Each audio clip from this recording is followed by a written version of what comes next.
Hello, and welcome back to my Launch Complexes dev stream of RP-1, where we did Mars, landed on the moon, things are good. We have a fair amount of money again. It will be gone in less than a year. Yeah. Um,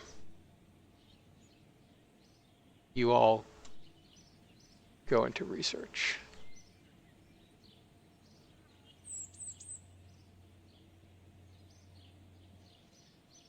Because I have enough engineers for now.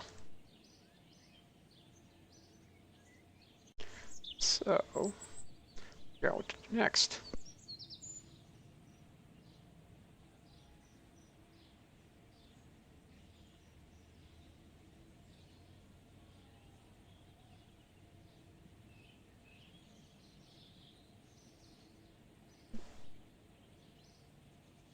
Um,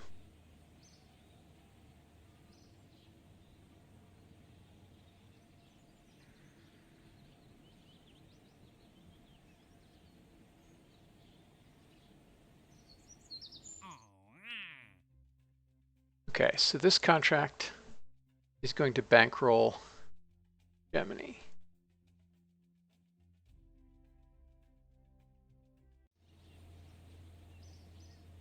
Um,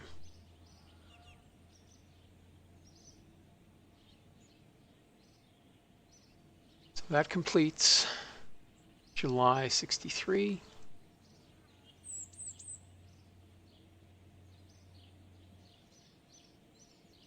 That completes towards the end of 63. So we'll fly another few missions.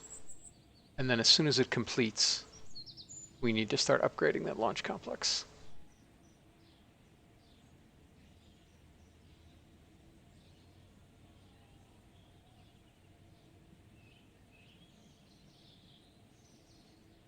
But the crucial thing is that it's not relevant yet. What else do we want to do?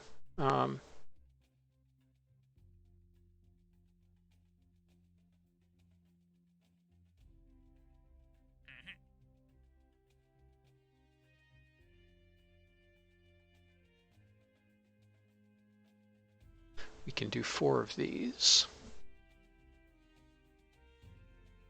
Got a 2-year window, so let's accept it immediately.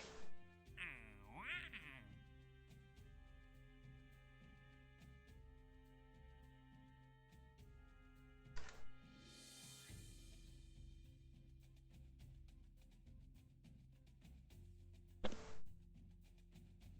some point, we really need to start going about flight-proving hydrolocks. But that point is not now.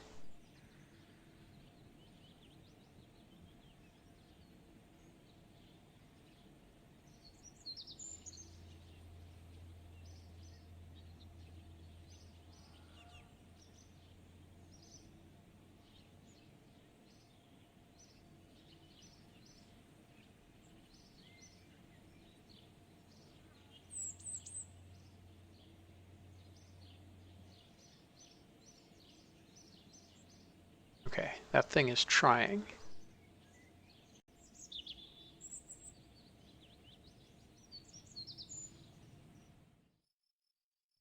Oh, let's see when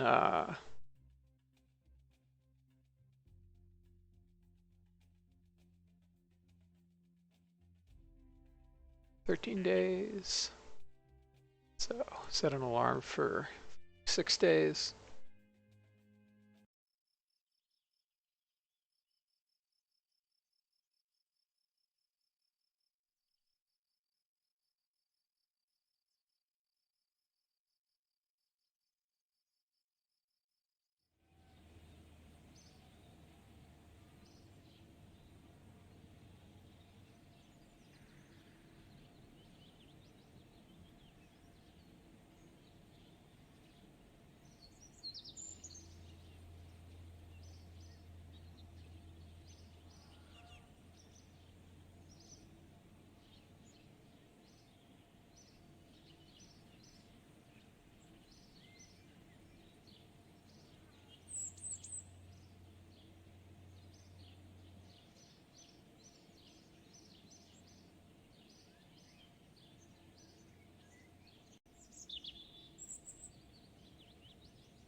Oh, that's Explorer 2, isn't it?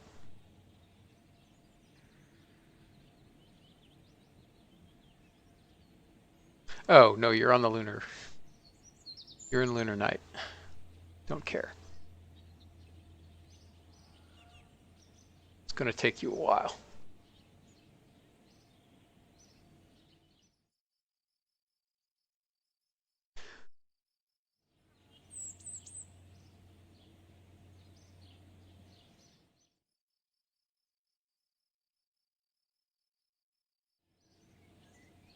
Well, not quite night. I guess you're at lunar twilight and not getting enough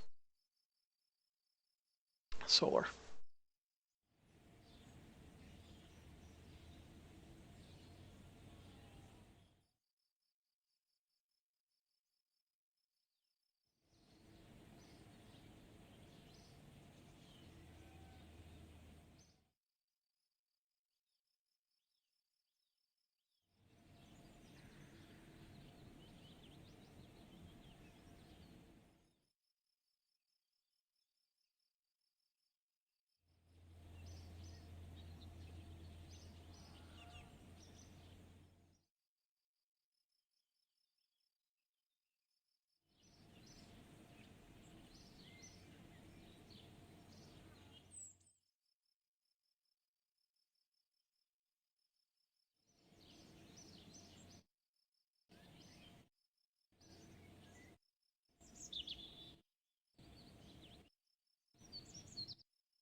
Wow, we got a lot of science from Mars.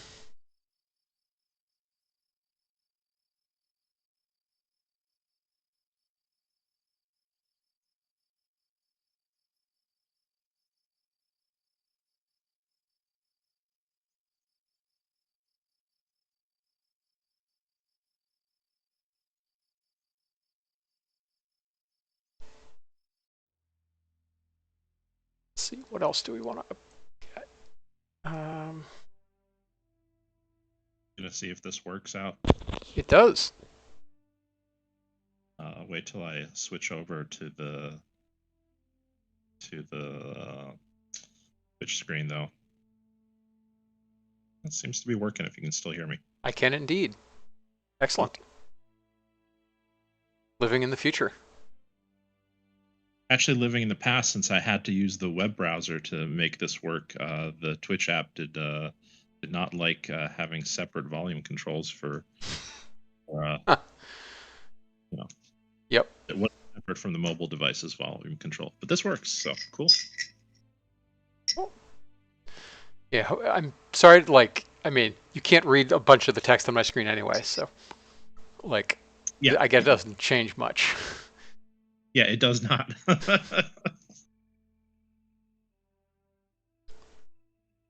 So let's see. What do I want to? But then again, mostly nobody else can, so I can at least prompt you to explain more. Yes. You can also prompt me to not do dumb things, which I tend to do a fair amount. There's only a certain percentage of the dumb things that I can actually catch. You know, I have no idea what foolish things you'll do with Principia. True. True story. Let's see. This gives me an LR87 upgrade.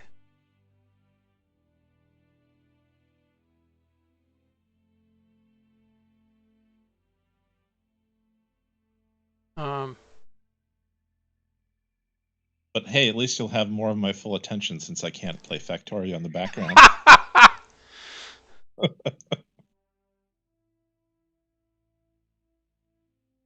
I mean, Factorio can be an ambient game if you believe hard enough. Yeah, I don't know. It depends. It's entirely what you make of it. I was still playing with my fighter settings cranked up high enough that I felt like that's not very ambient. sit there not doing anything. But yeah.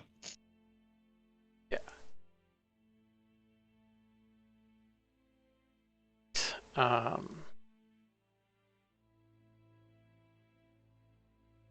do I get here? I get Altair 3, Castor 2, big solids, but not Star 37? I guess that's right. What are you shooting for? I'm trying to minimize cost, given that everything is expensive and I'm not playing with subsidies. Oh yeah, fair. I'm not sure I can achieve a lunar flyby in 4 years at my current rate. So I've put off taking those contracts. Also, there's the fact that the $2 billion advance will last a year and change. I mean, it could slow down your research. You're probably not tech bound from a lunar flyby now at this point, right? Do you have the comms tech? I mean, human lunar flyby. Yeah, yeah. Okay, sorry, fair. Yeah, Are no, you? I mean, I can get lunar heat shields. I'm gonna have to send Gemini to do it. Like, I would like to get all the way to Apollo D2, but that is insufficiently cheap. Mhm.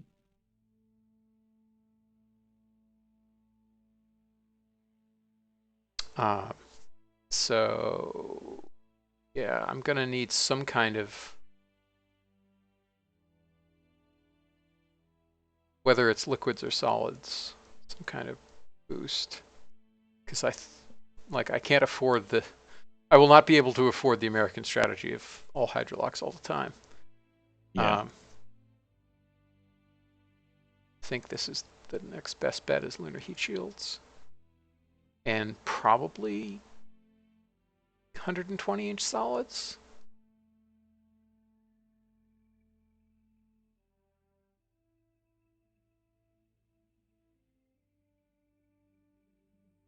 Some of those solids weren't that cost efficient, unfortunately. Even with the multipliers applied. Interesting. I feel like they're somewhat cost efficient because of the high liftoff thrust. I certainly think that some of the smaller solids are still cost efficient. Yeah. It's more the bigger ones that are not that cost efficient compared to the more cost efficient liquid choices out there. And like that implies just like picking out the engines that are actually the most performant. Like but H1s are really good cost efficient. For instance. Yeah. Yeah, R87s are not as cost efficient as H1s, that's for sure. No, yeah, no. But sadly, that is the path I'm on. All right, let's look at, so yeah. So build cost is 132. If we change this to 180, yeah, that's not very much more. So the upgrade, 24. Yeah, so that upgrade is going to be very cheap of that launch complex. Now, the real question is, oh, that's actually not that expensive.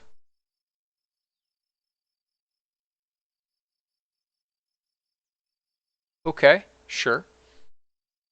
I mean, it's expensive, but it's not as expensive as I feared. In particular, because we probably don't need something that much taller if we have side boosters. Certainly true. Yeah.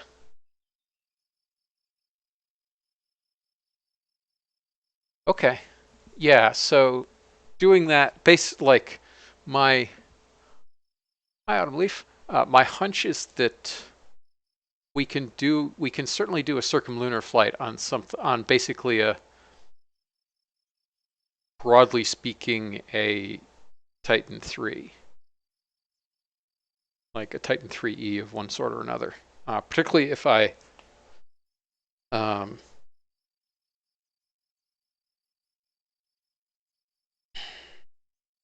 yeah, like maybe the answer is uh, 4 solids and a Hydrolox core is going to still be reasonably cheap, and that'll certainly get us what we need to send Gemini around the moon. So, all right. I'm not that scared, so I think pretty soon I can accept that contract. Which Hydrolox core? LR87 LH2? Yeah. Yeah, that's reasonable. Yeah, probably actually in groundlet sustainer mode with only 2 of the boosters.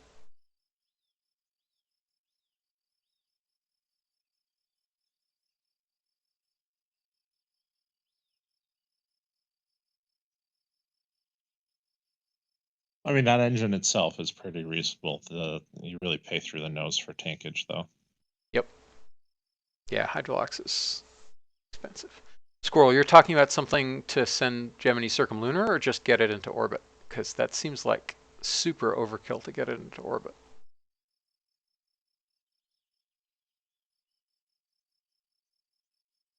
Although I guess 3 H1s and an LR91 is not overkill. Yeah, the others just have way too much performance is your problem.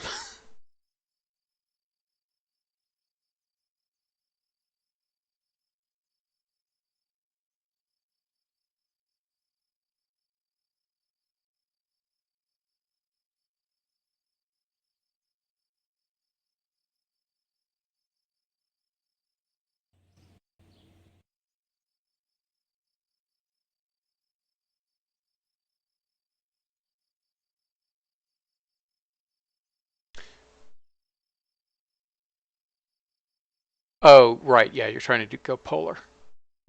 If you put a Vega third stage on that, you'll be able to do polar. I'm pretty sure.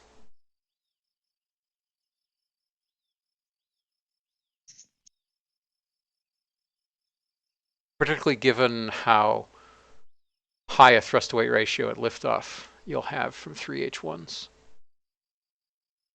You should have enough of a thrust to weight ratio. You can add a third stage and be fine.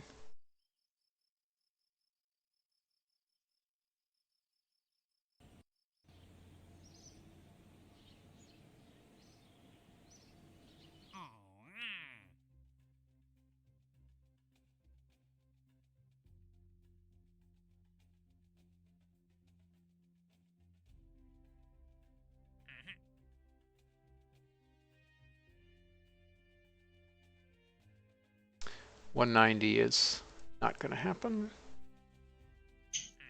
$170. That's a bit long.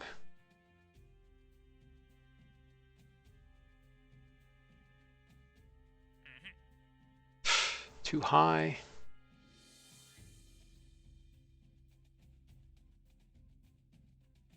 Another thing you can do if you want to go cheaper is forgo all the Gemini bells and whistles and just use the capsule by itself and the heat shield. Yeah, I was thinking of making my own service module, given how, at least for early stuff. In fact, I am going to do that actually, because I don't have fuel cells unlocked yet. Yeah, fair. Those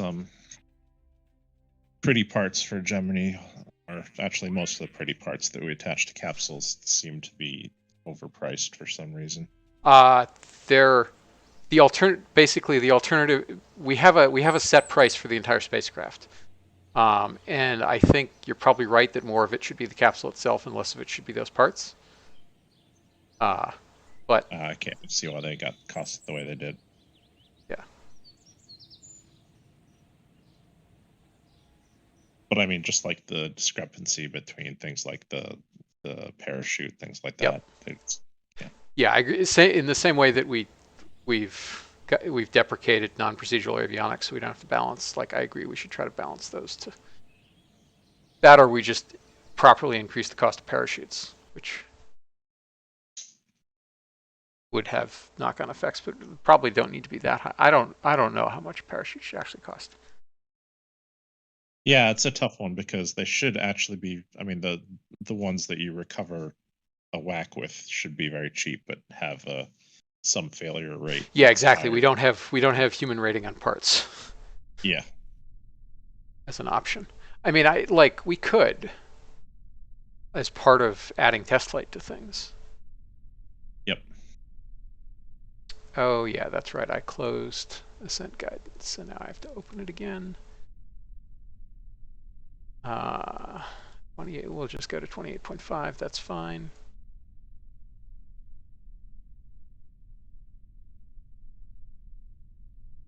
Squirrel, I think that's probably your best bet. Yes. Although if you already have the other stuff tooled, you should use it until you need the bigger thing.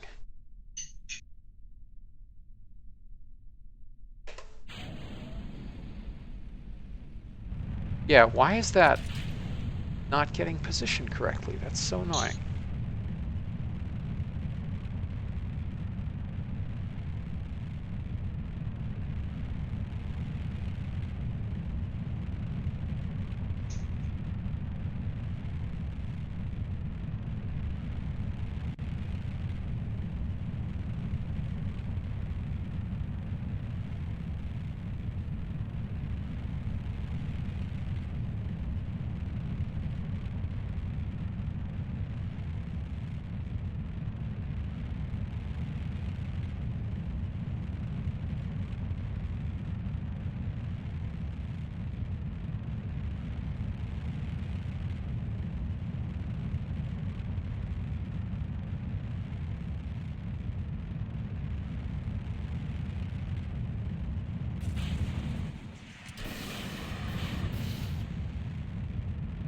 Okay, no abort needed here. You missed the one time that I had a first stage engine failure and had to use the abort tower. Oh, that's a shame. Yeah. That was I really did not expect to ever use that tower. It's pretty funny. I was like, wait a minute, what's going on here?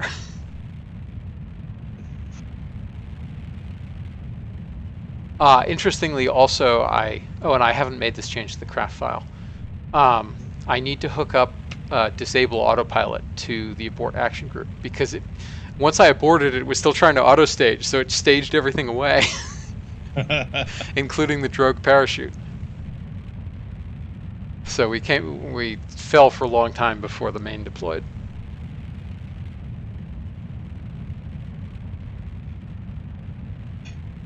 Well, that sounds like a Gemini area issue, so makes sense.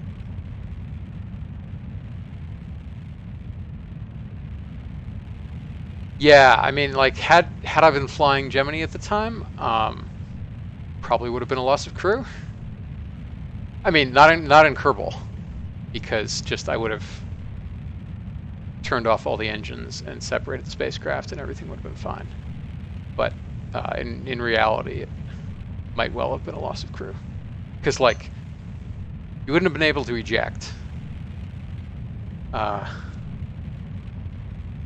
And short of that, there's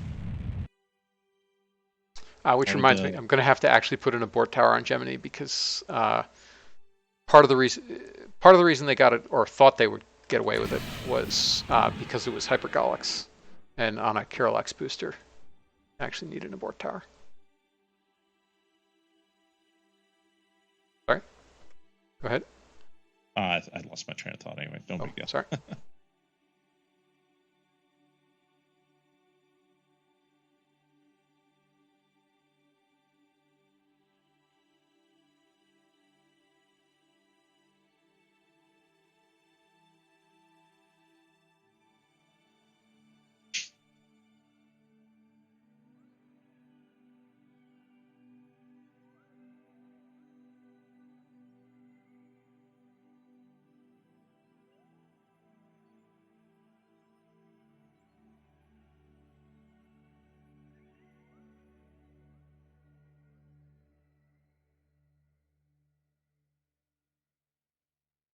Okay.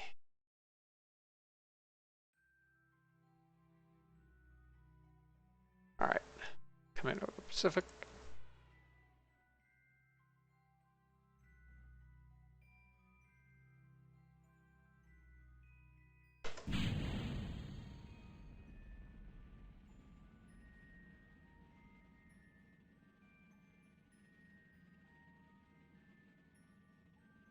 You and CMAV talked much about your his progress on programs. I saw his latest post that UI looks good. No, I'm at work when he's awake. And so weekends are kind of the only chance to catch up. Gotcha. But Yeah, I wasn't sure how much you're coordinating. not at all. I've basically, like, I said a bit about how we probably need to do a further rip out of stuff because he was looking at the curves. And yeah, he's ripped out all the UI and it looks awesome. Yeah.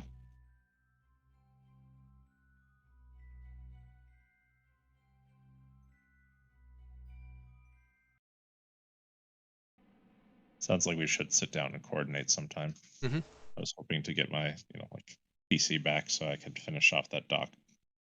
Yeah. Don't really want to do that work on mobile. Yeah. Yes, indeed. But it was too optimistic to hope everything would just work. So, oh well. Yeah, I'm sort of amazed that you can update without a CPU, but I mean, I guess that makes sense given how UEFI stuff works, but like, it still blows my mind. But yeah, I mean, I guess your recourse is just what, like trying to post on support forums or ask people or something, because like, Contact tech support tomorrow and then find out if I have any steps that I might have missed, or if I have to RMA the motherboard somehow, yeah, or that if they can sucks. do what they used to do with AMD and send me like a cheap ass bootstrapping chip or something like that. Yeah.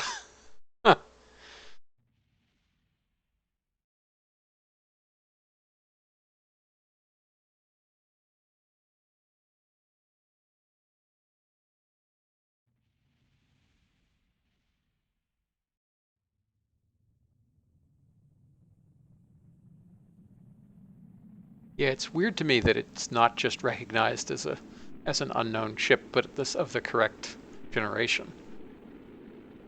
Like, you'd think the motherboard would fail gracefully in that case. You'd think, I suppose, but I don't know.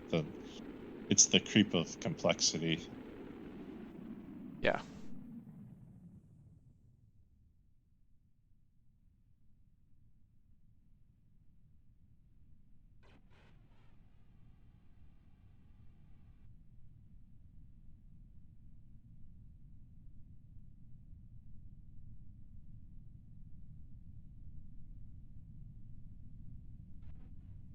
Yeah, and it's also hard to tell how cynical to be about it, because it could be just there's reasons that this could not work, right? Or it could be one of those things where it's like, we need to make sure that your chip is fully signed, and that Yep. like everybody's got their has had their hands in the pot properly. Yep.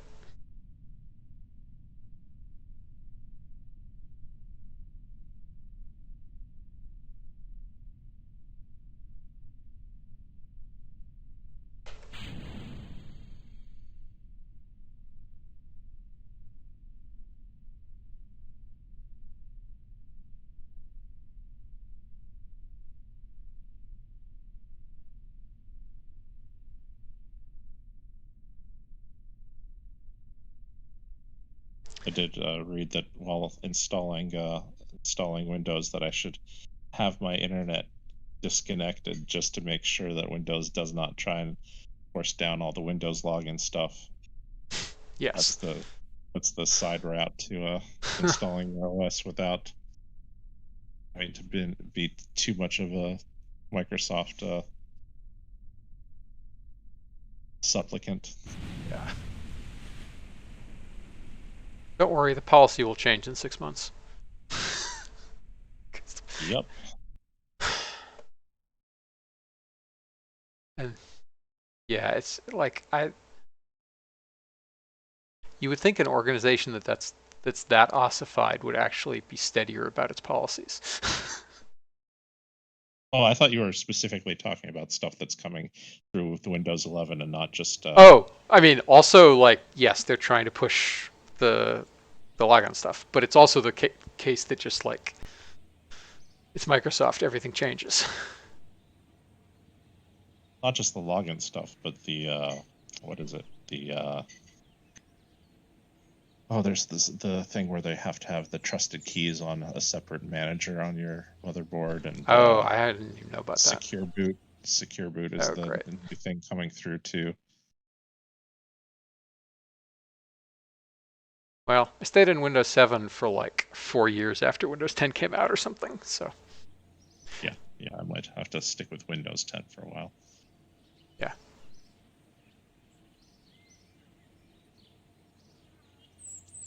Yep.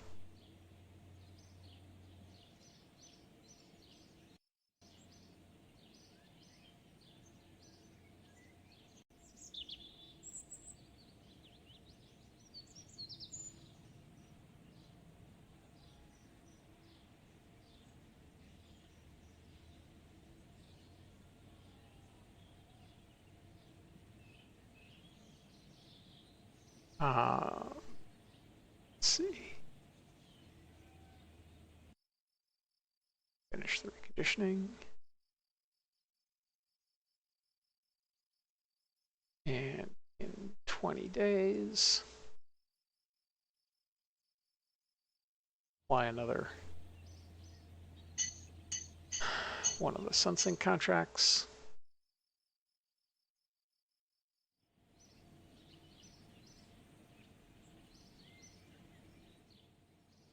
All right, so what's the, let's see.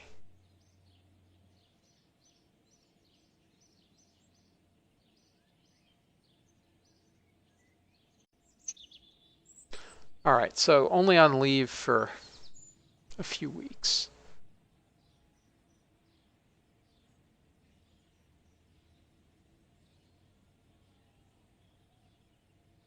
So I think I can get away with um,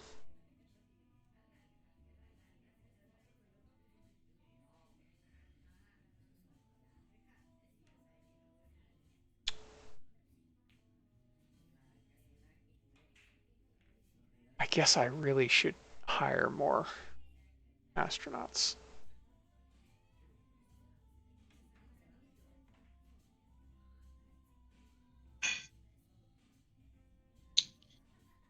That is pretty few for Mercury Air program.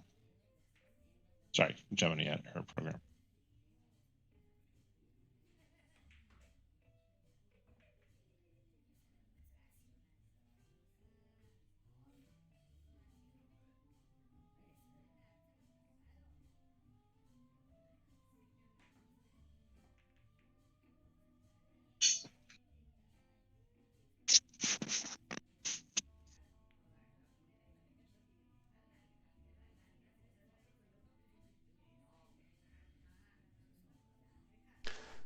Well, that was expensive.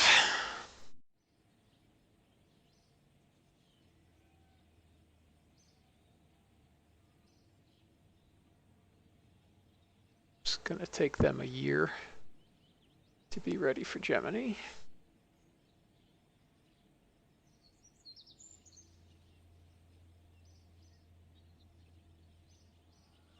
Actually, we should lower hiring costs for astronauts in line with the other changes to the hiring staff. I mean, and raise their maintenance costs. yes.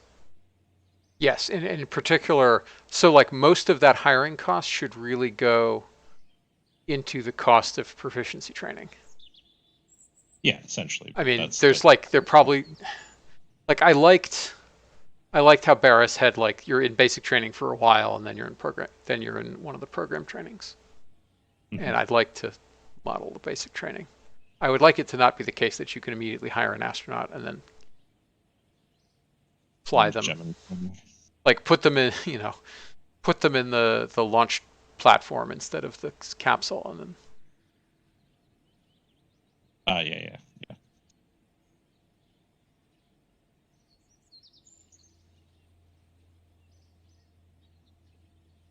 So Squirrel can't do anything about the height limit, but the mass limit is super cheap to change. And Aerodroid, welcome back to. Hey, cool! I'm trying the LC branch. That's awesome. Please let me know what you think. Okay.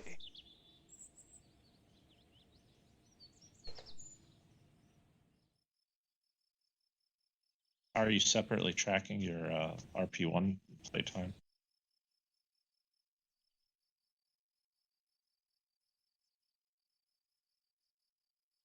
I mean, I'm not even tracking my regular playtime because I don't launch it under Steam.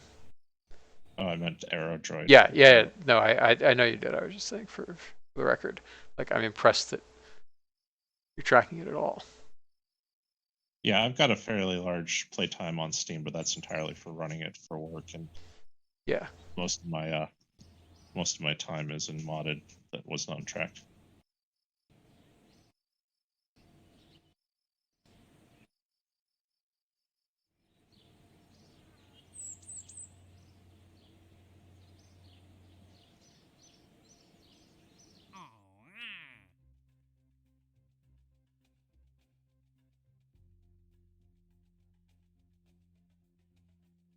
You do better than 402. Which means say, yeah, that's better. 264.3.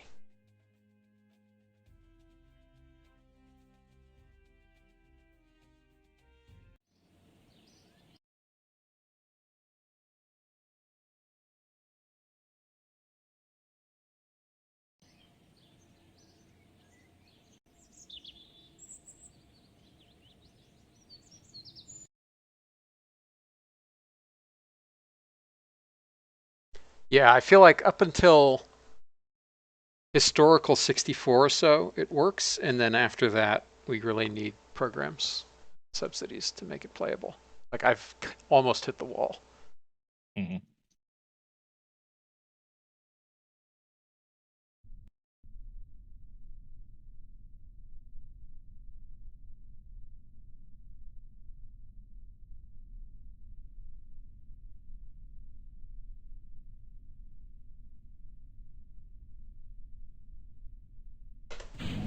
Oh, crap.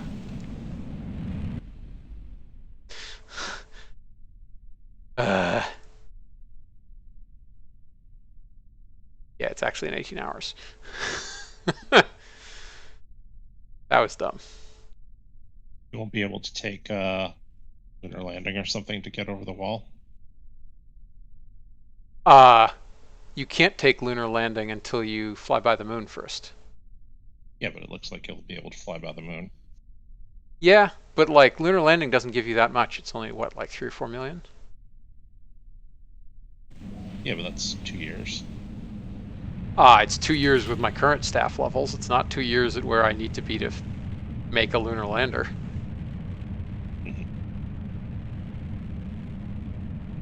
I'm playing on moderate. I'm not playing on hard.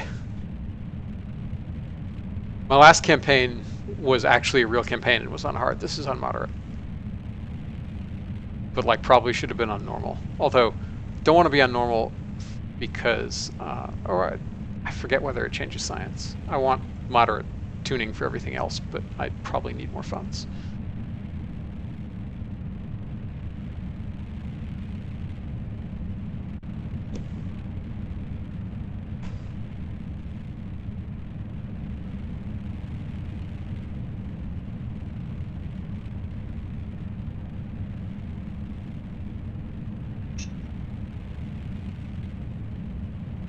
Yeah, I cannot imagine playing this on hard.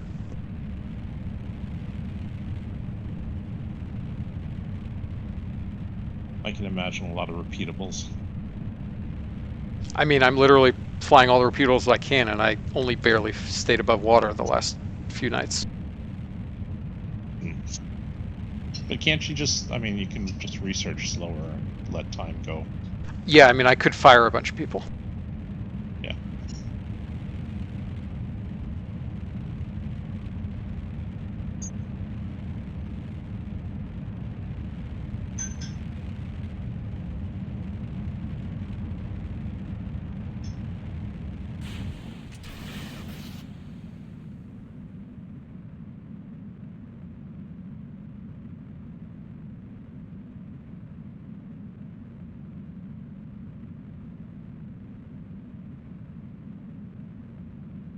But then it would be brutal getting back up to the efficiency level that I want.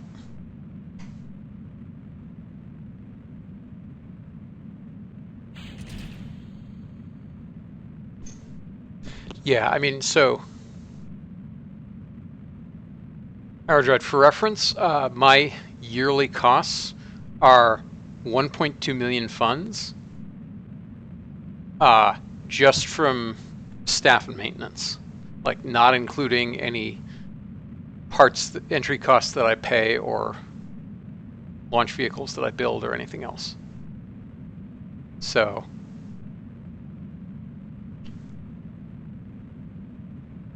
and I've calculated out that I get about uh,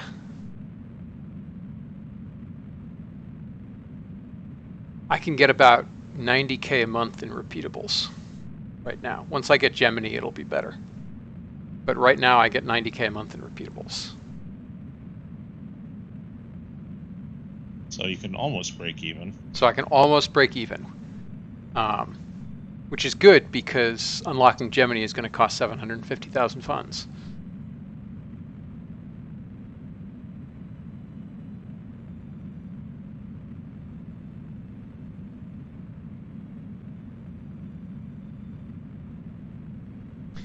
Which the first rendezvous contract will pay for, but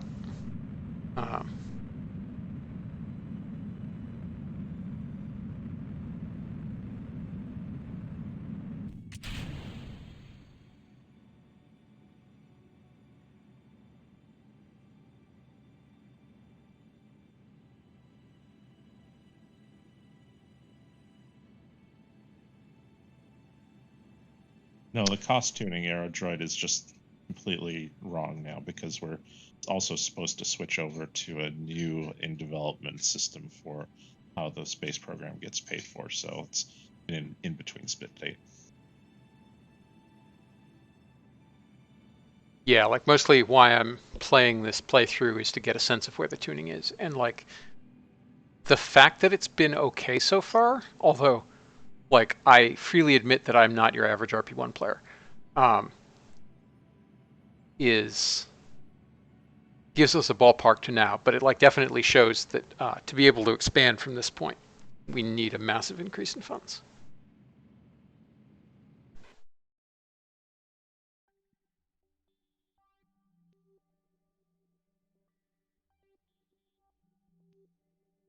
All right, and because I'm lazy, I'm just gonna go ahead and complete this contract rather than futzing with the maneuvers.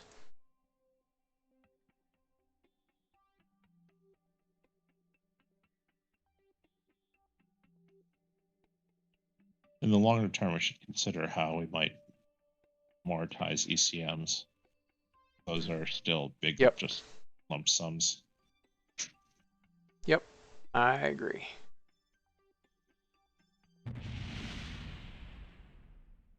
Yeah, and in some cases, they're ludicrously large lump sums. Yeah.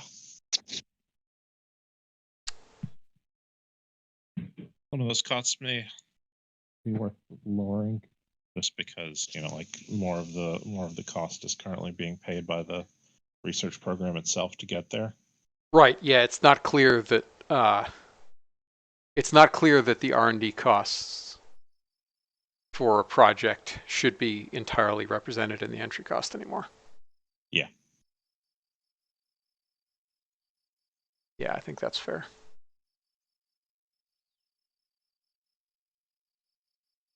So Aerodroid, you might think that, but it works fine until about now. Certainly, like it works fine through the Mercury era. as you are finding out now, because you made it to first orbit and it was fine. Um, yeah, but how we on the entry cost side, like how we can amortize that is not super clear to me because like we put these things in the tech nodes when they first flew, Mm-hmm. which means that if you then amortize over time, you have to wait until later than it actually flew. Do it. And I guess like one way you could sort of do that is just compress the tech tree leftwards and like assume that you're actually researching 64 tech in like 1960 or something like that. Mm-hmm. But there's places like that falls flat when it unlocks, for example, the R&D complex. No, sorry, the tracking station, and then you upgrade the tracking station in a few months, and it's like suddenly you have a 1964 tracking station in whenever. So like, there's problems there. Like I don't actually know how we solve that one. Like my hunch is that the only way to actually solve that is to switch to a system where there's a separation between oh, we talked about this where yeah, you have to like you can start researching. So like say you have the F1, um, and like you can start quote unquote researching it in 57 rocketry here, but you can only make so much progress on it until you get the next rocketry node and then the next and so forth. And so Yeah. it doesn't actually finish until here, but by that time you've paid a bunch of costs. Another potential way would be to, let's say, while you're researching a tech node, you also have an ECM that you're kind of paying into, so that like money that is essentially being paid to research that tech node is actually going into, because the tech nodes are an abstraction and really like Yeah, directly people it's researching the projects. specific Yeah. engines. Yep. Yeah. So like we could kind of get there by saying, okay, while you were researching 1964 rocketry, you were actually researching the F1, and because you spent 100,000 or 200, whatever, researching that node, you could decide that all of that gets paid out into the by lowering the F1 ECM cost. Yeah, that's a. I think that definitely makes some sense, and it goes hand in hand with the whole like, yeah, the cost. Like you're now actually paying the cost, and we don't want to double dip. Yeah, But I I think your wanna push version it is back. actually, Yeah, I think the way to do it is to combine them. Like you declare these are the projects you're doing, and you're paying in your research team's budget basically into those projects. Um, and eventually you'll I'd have to pay consider the full whether cost doing, anyway. But sorry. yeah. I was just thinking I would consider whether doing both or even doing the one I suggested is too much complexity and not worth it. But yeah, like having to say, like back in 1957 that I'm deciding I'm gonna research Yeah, the it F1. does. Yeah, I mean, I think the flip side of that though is that so a with the stuff CMAV has done where you can actually test it out. Um, Yeah, that's useful. The other relevant piece there is like you only pay a small amount of the budget early on. In the same way that like I can start a facility upgrading and then pause it or change my mind or cancel it and not have lost very much. at the beginning, yeah, but down the like when you're halfway through changing it, it would be potentially painful. And I Yes. kind of take the like some people are complaining that there's just the amount of planning that you have to do is going up, Yeah. and that's a Yep. little bit invisible to us because like we've already Yeah. done RP-1 many times, so Yes. Yeah. we don't want to I like, agree. I agree with that. Like you shouldn't need to have either played it a bunch or like know the space race in and out to be able to make yeah, sensible choices. yeah. Um, so our droid, yeah. So in terms of how it's possible, I mean, like this is how it's possible. Uh, because I'm paying $645,000 for my engineers and $615,000 for my researchers, and then the other is sort of meaningless. Why does that There's cost also zero? there's some offsets that have changed. That some prices got lower, like the price to hire the engineers initially went down a little bit, but it's also just the fact that, I mean, like, you were probably ahead of the schedule on playing on hard on your last campaign, right?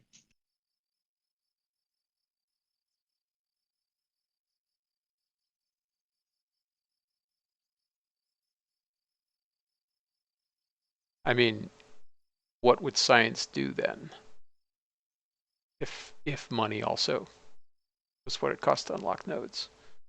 Look, I think the model that we're talking about is hybrid, where it's still nodes cost science and parts cost funds. It's just that you start unlocking parts earlier.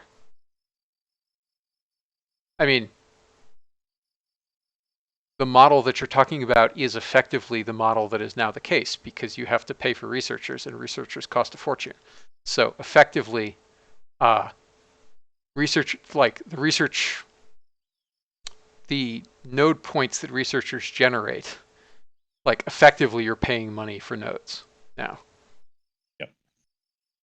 And Dragon, so the programs is mostly doing away with repeatables, or at least like like you could still do them, but they're going to be much less common.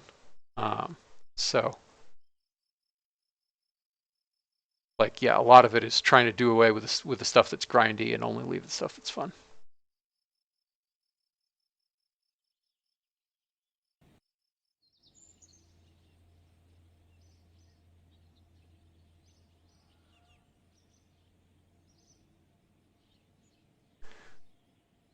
Okay, it looks like we've got another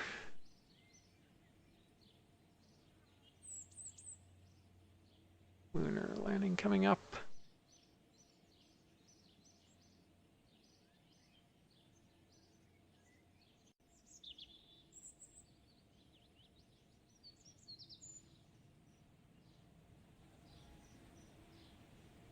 So it was about 5 days, I think.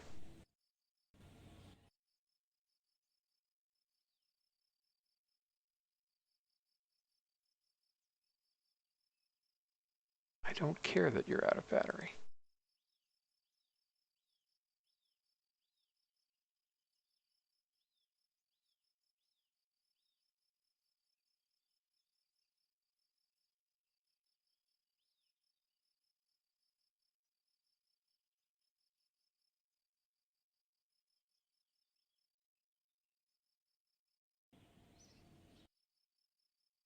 AirDroid, he says so, but I have faith that he'll find a way to continue.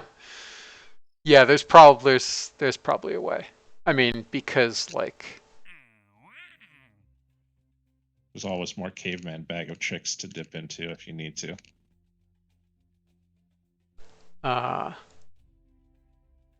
Oh, that's right. I also get first EVA, and that pays oh, it won't tell me how much it pays, but that pays a bunch. So yeah, well, I can squeeze it out for a little while longer. And then these repeatables pay way better. Way the heck better.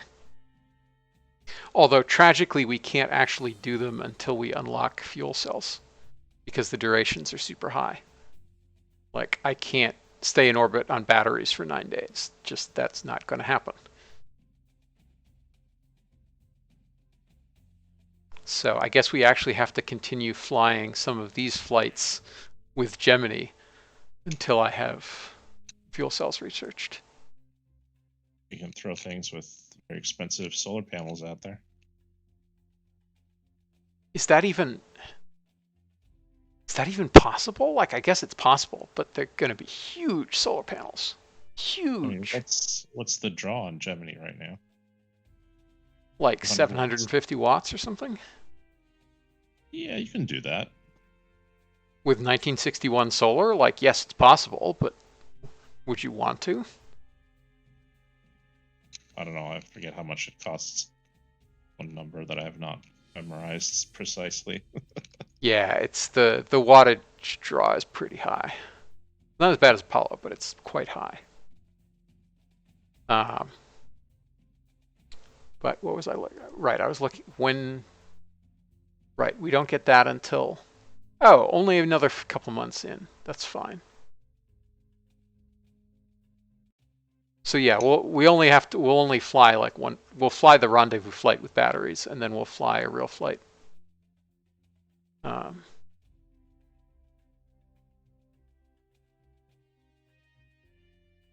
yeah, Squirrel. That is one of the things that programs is going to solve.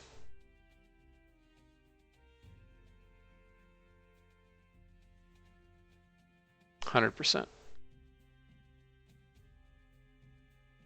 Okay, yeah. So this is fine. And between, so that'll give me 2.6. That gives me another one. Although it's unclear whether I can actually make lunar orbit reasonable. Uh, okay. You wanna field the programs question because you've been deep in it Sure. much more than I have. I think we both have an equal understanding of it at this point, but I'm happy to. Programs is an update to way your space program is going to be funded. So you'll pick something like a manned lunar program. So essentially, like Apollo, and so that it's going to pay you money over time um, to do the required missions, which like are still simulated by contracts, but you'll have a contract to fly by the moon like you do right now, and to eventually land on the moon. But instead of having each of those contracts give you an advance and funds, you'll just be paid for a certain number of years, a certain amount of funding, which will fluctuate over time. There'll be a curve that like it depends on the program, but essentially, yeah, it's you sign up to do this thing and the government starts paying you to do the thing, and then if you don't get the thing done by the deadline, then your reputation starts eroding as well as your funding. So you won't be able to sign up for as good programs later on if your reputation is really bad. So you'll have to sign up for the remedial programs essentially. So yeah, more like the way it works in real life for two reasons. One, it's called realistic progression. There's reasons to go after realism just for the sake of it, which is great, but also because it's going to help us deal with problems like, currently the way things used to work before launch complexes, everything was a capital investment, and uh, launch complexes are letting us turn things more into a pay over time investment for research and for building rockets, et cetera, et cetera. But that also means we need a flexible payout system that works with this flexible maintenance system, and the payout system looking like the real government style funding, or like even the Soviet style planned funding works a lot better to pair up with this. It'll also really help you understand, okay, my program is giving me X amount of budget per month, so I should really try and live within my means to for who I've hired.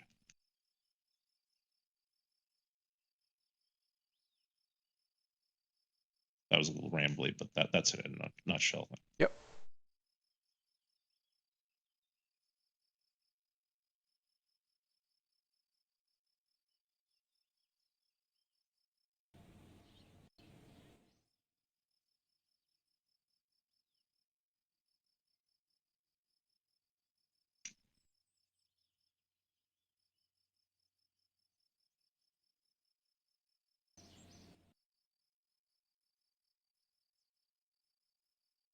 Income versus expenses are already critical to manage, but the income will be more predictable. You won't be like, okay, I'm gonna, unless you've played like Nathan here has.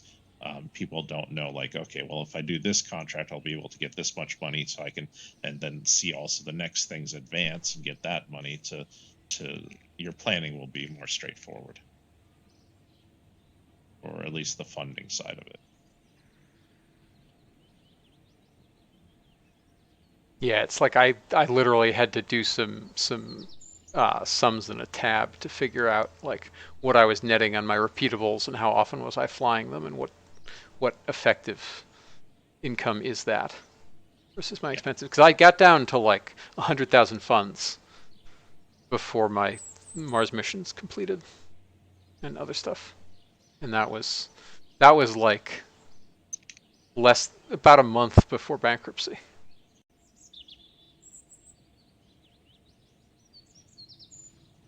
Okay, let's get the next one of these.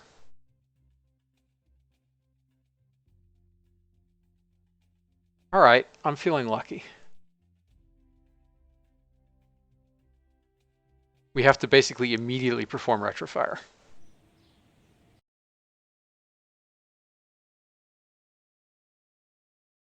For which contract?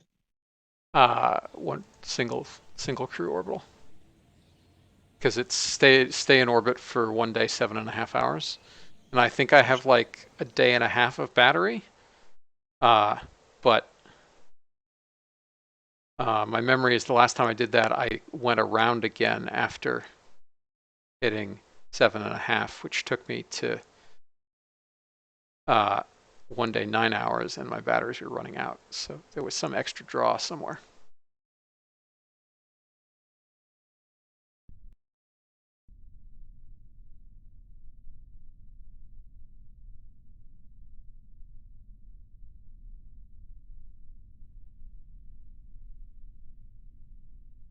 Not really, Dragon AI.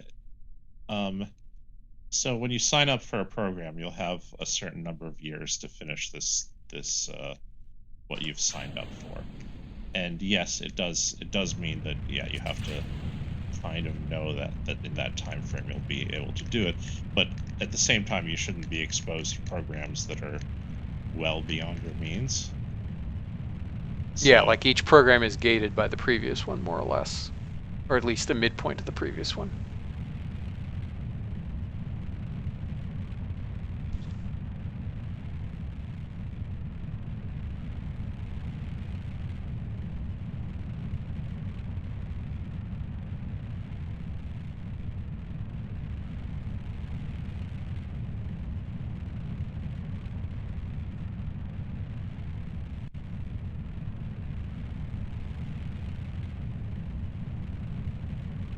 once programs come out, I'm sure there's going to be a lot of tuning issues where like the early experience will not be completely smooth sailing, but it'll with a little bit of time and enough spyware, we'll be able to sort out things. Yep.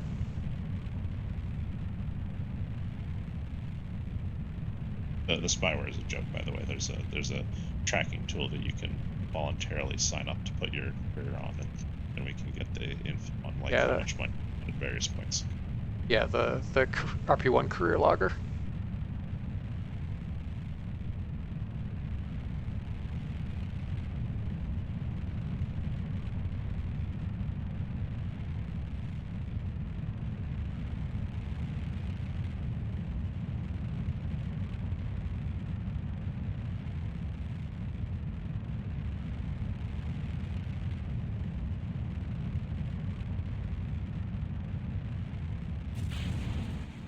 CMAP's made some pretty good progress already, Squirrels. So yeah, soon TM, but like for real soon, not like Yeah, a few weeks probably before we have a beta out, would be my guess.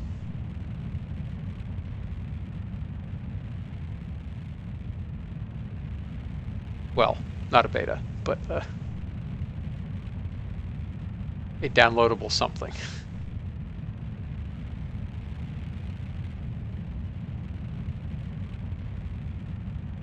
I mean, build rate is already reduced.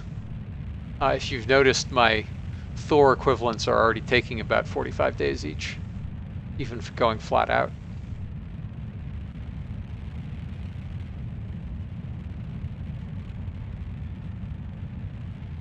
As Maxwell was saying, like you're still using contracts in the sense of missions as the building blocks of programs. Like, you know, uh, land on the moon might involve a practice rendezvous and docking, um, do a circumlunar flyby or lunar orbit, you know, test various things out, and then land on the moon.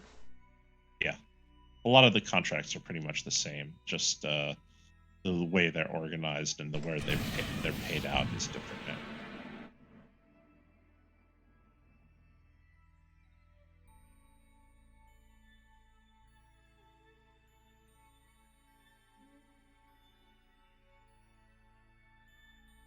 And the de-emphasis on repeatables is mostly coming from the fact that we are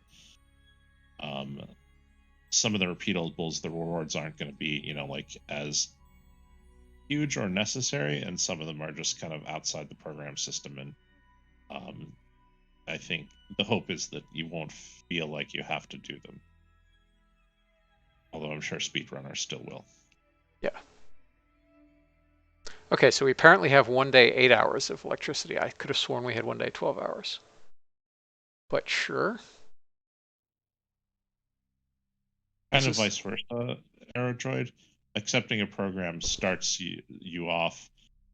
You accept a program that says, okay, I'm going to do the X-Plane contracts, and the X-Plane program. The X-Plane program consists of a group of contracts. One of those contracts that is the capstone that says, okay, I finished it, and you know there's a bunch of contracts that you have to do to get to that capstone contract. So the program unlocks the contracts.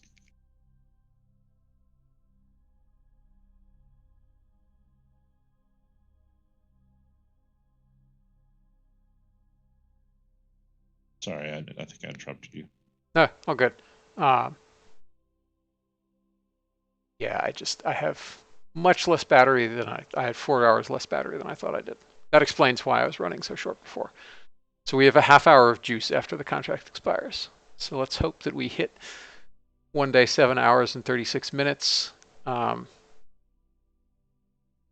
in a reasonable configuration to re-enter.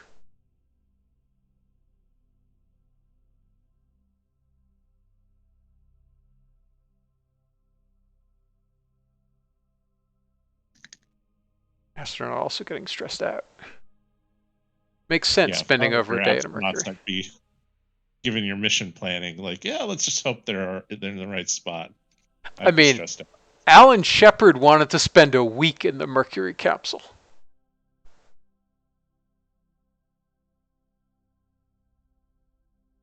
That is pretty nuts. Yes.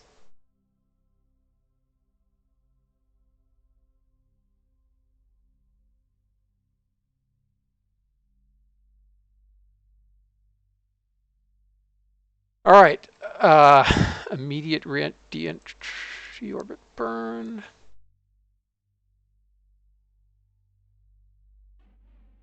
Where are we?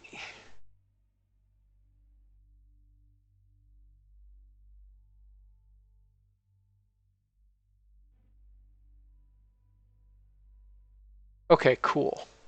Passing South America. That's a relief.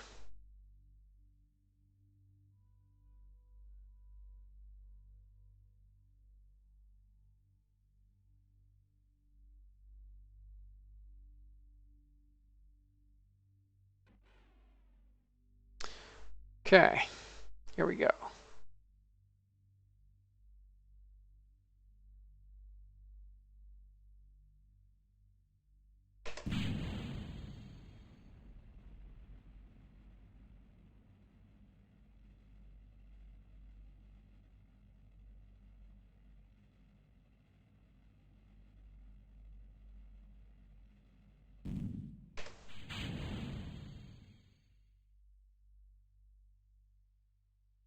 Might be missing some of the chat. I've had to refresh this thing a few times lately. You have to keep going. I haven't noticed you missing anything. I mean, I'm also known for missing chat messages, so you never know.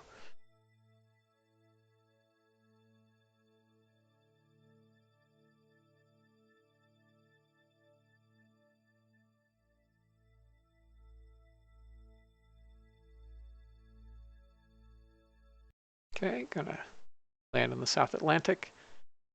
How much battery life do we have left? Let's see. Now it says we have an hour and 16 minutes. How is that even possible? It estimated we had, who knows? Anyway, it's fine. We'll be fine. Everything's fine. What's your altitude? 135. So we're re-entering. Oh, you mean in terms of it's not running the... Yeah, maybe it's not. No, it wouldn't be a scrubber issue. It's not Yeah, the still pressurized because like Mercury isn't pressurized. I maybe checked my battery life when I'd already been in orbit a bit, is probably what I did. Yeah, I was just wondering, maybe there was a... But none of those experiments take much power either, and you're probably still not doing any of them. Yeah, I'm not doing it.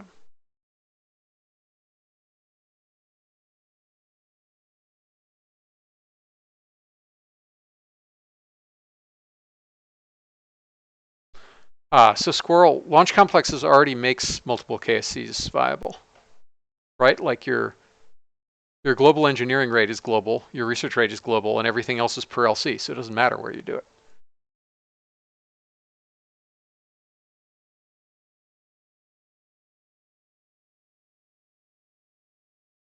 Aerodroids, so like optional contracts might have some payout or might only pay rep, but yeah, the main contracts wouldn't have um, payouts. They just advance your program state.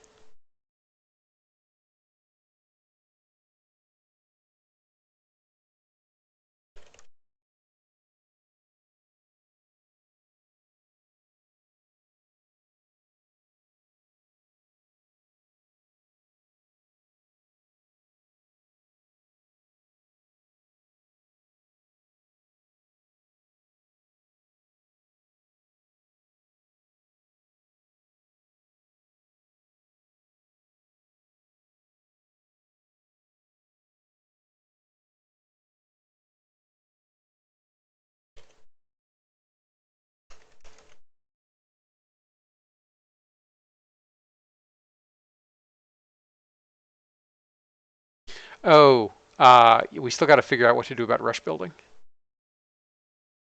Yeah, that's true. I forgot all about rush building.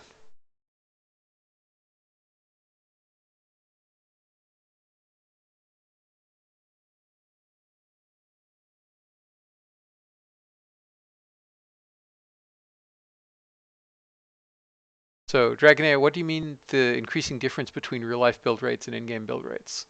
Like everything in game is way faster than real life usually.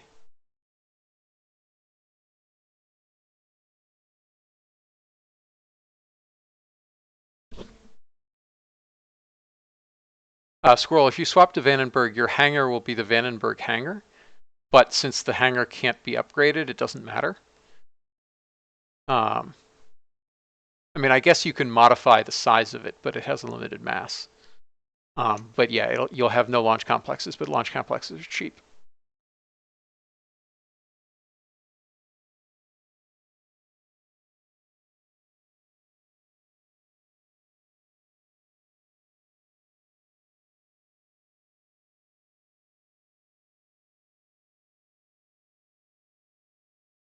Yeah, that's warp.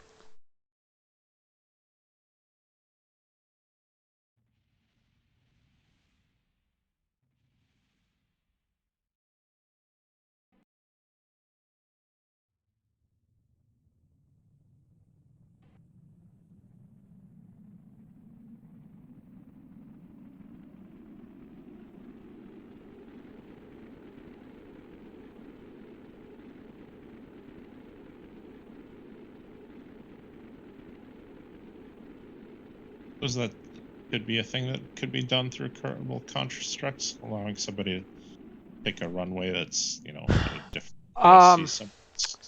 So like, yes, that's possible. It's takes a bunch of code because there's a ton of Kerbal Kerbal construction time. I'm talking about Kerbal construction time, not Kerbal constructs. Oh, I see what you mean. Yeah. Yeah, because you can just pick the you can pick the shuttle runway right now. Right, but the issue with that is that the other KSCs don't exist. There's only ever the KSC, and KSC switcher switches its location. Right. So yes, like you could add Kerbal Constructs launch sites in other places, Yeah. but they wouldn't That's be suggest. the runway or the launch pad. Yeah, I'm suggesting you'd Yeah. add actual like Vandenberg or something like that. I'm not saying it'd be easy either. Yeah, I mean it's so I think the easier way to do that is just to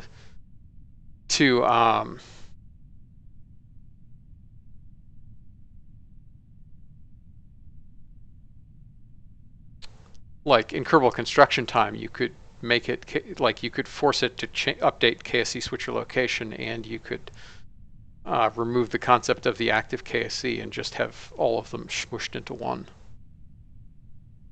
Um, but that would also be a bunch of work. So not work I'm taking on, but like yes, it's possible. If somebody wants to do it, they're welcome to do it.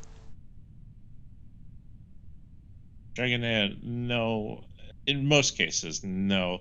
The thing is that the real space program had a lot more stuff going in parallel than like RP-1 does. Like they'll have more integration buildings, more launch. They had a lot more launch complexes than you reasonably will ever need in RP-1, right? So build rates can be relatively accurate, but like if they've got half a dozen of these things going in parallel, obviously it looks like they're launching a lot more rockets. They were. Yeah, and also like generally what you think of as a build rate is actually an integration time. So like it might take 120 days to integrate Saturn V and then another 30 days to get it set up on the pad, but that's not counting the year or so it took to manufacture the launch vehicle. Um, and like Thor Delta was mass produced and like didn't take a year each, but it took a while. And even then, like actual integration and rollout took a substantial chunk of time. The one thing that we are probably wrong about is I doubt it took like 2 months to make a whack corporal. Probably Yeah, more yeah. like 1 month or a month and a half, and then like a few hours to check it out.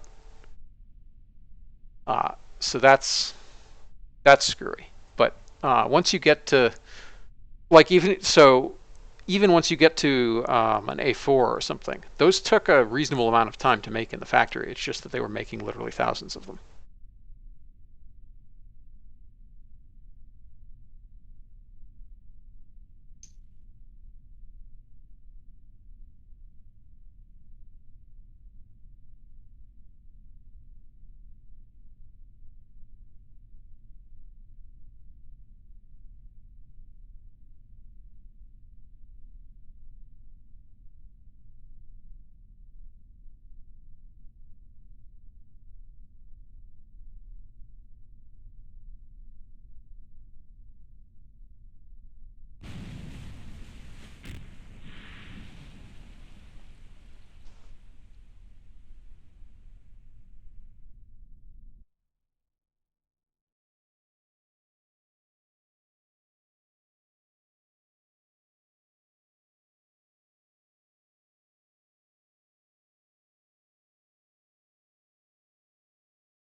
Yeah, well, we fully admit that the whack is going to be screwy.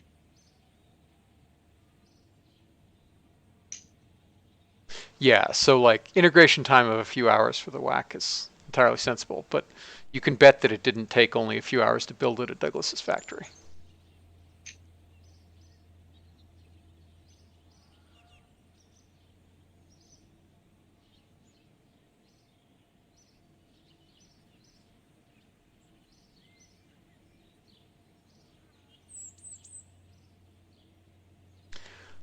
Okay, so we wait for this reconditioning to complete, and then we modify the launch complex.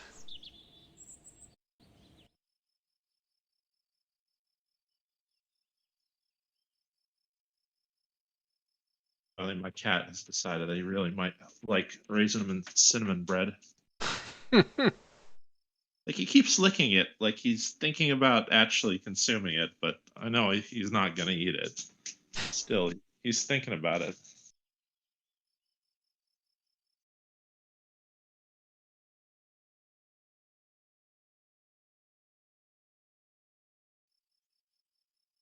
All right, let's see how long this will take to upgrade. 7 days to support going from 120 tons to 180 tons. That feels a little low, but it is going to have 275 engineers working on it. Yeah, that does seem extremely low. Because I'm not changing the actual integration facility. I'm just putting, like, drilling a bigger trench below the pad. But yeah, it's still probably low. And reinforcing the pad, and I don't, Yeah, maybe your yeah, I engineers think, planned ahead when they built the first one. I don't know. yeah, yeah, it does seem a little weird.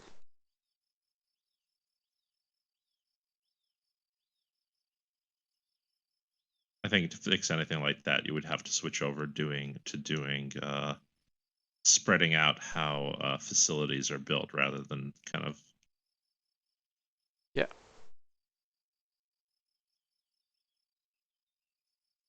Oh, I mean, they're still spread out.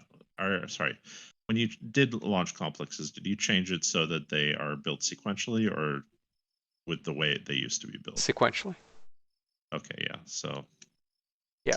All the changes that you want done are done. It's just that probably the cost to renovate is too low for this. maybe, or it's that you shouldn't have 275 engineers doing that. Also that. Yeah, we don't cap that, and we probably should. Yeah. But then you really wouldn't want that cap to. You'd want the engineers that are over the cap to be working on something else if they're available. Right. And there's something available to do. Right, which is, yeah, we talked about that. It's not. It's a little tricky based on how the code is set up. Yeah. I don't think it's a big issue to deal with right now anyway, so no big deal. Just talking about it. Yeah. All right, so that's going to complete in a week and a half a day.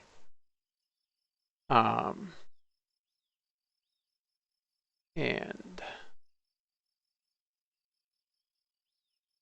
that's fine. Oh yeah, we've transmitted more science. I guess I'll hire more. Well, no, actually, I think I want to hire more engineers because we're gonna have room for a bunch more engineers at that launch complex.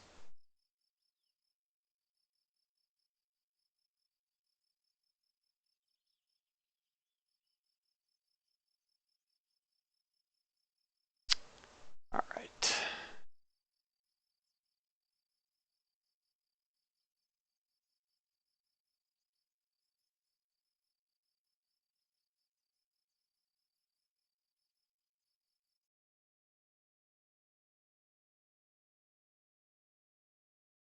All right, let's try to do the lunar landing. Oh, except, shoot. No, we can't. We're a day too late. How come? Uh, because we need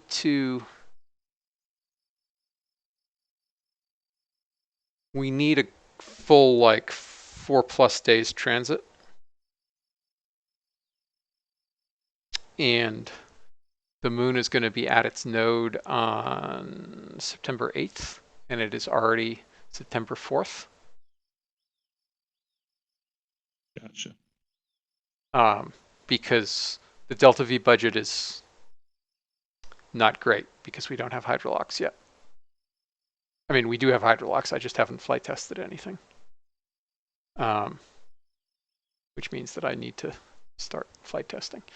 But yeah, we're tossing like 800 kilograms to the moon, probably, on this launch vehicle, and the margin was very tight when I landed last night.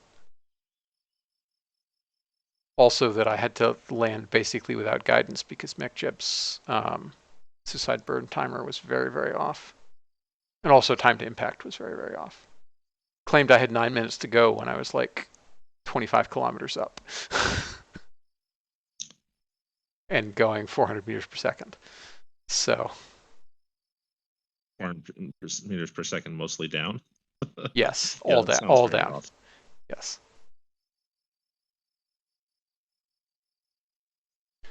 Squirrel, we haven't released those fixes yet, but if you grab master, then it will replace it replaces craft on the fly. You don't have to change capsules.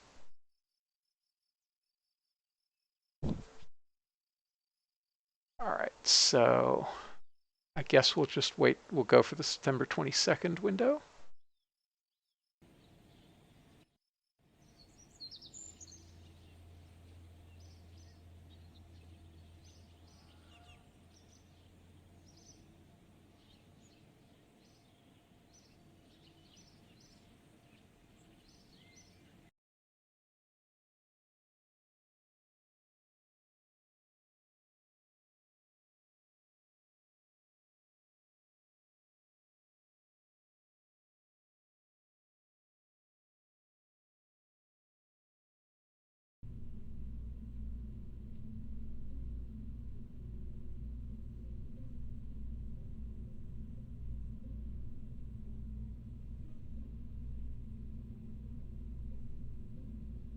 All right, so we don't fit the window because we're only 113 tons.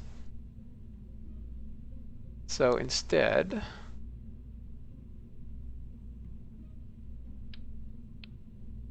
let's replace it with our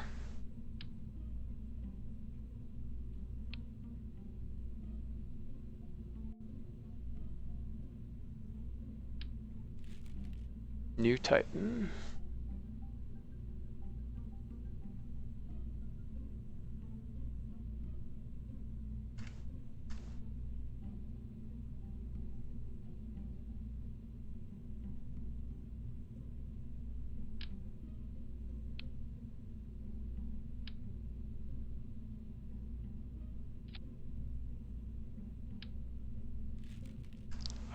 Definitely don't need boosters.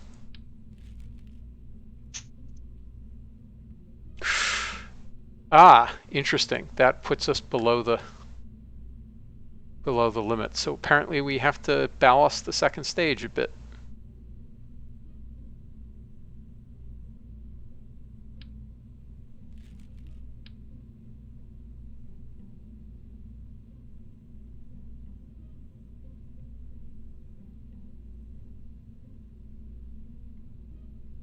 Come on.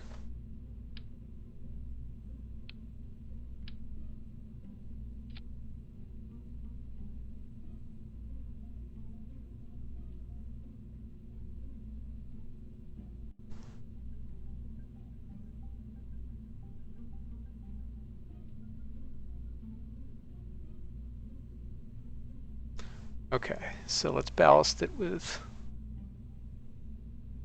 a few tons of lead ballast, I guess. Feels kind of silly, but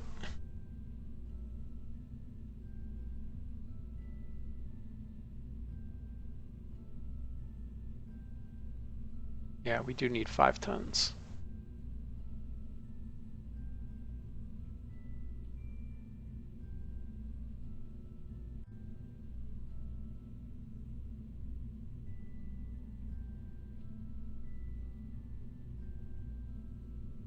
All right, so we need 4 tons of lead ballast, which we'll have to put in the first stage. We'll put some in the second stage and some in the first stage.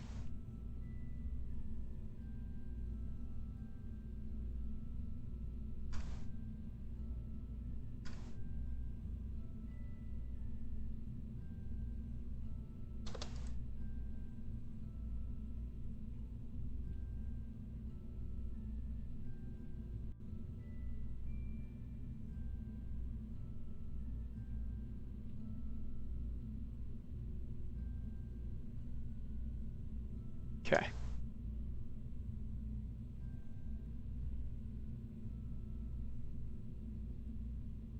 All right, burnout of only 8.3 Gs. Much more reasonable.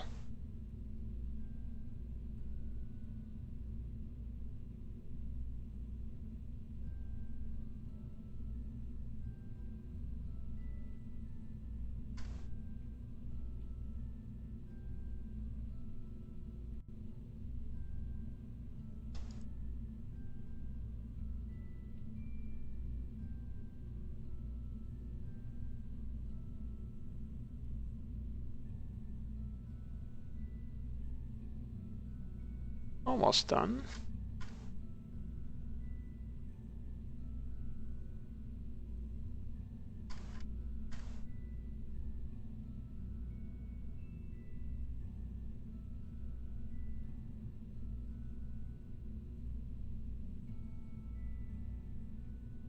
Okay, that's actually a little extra.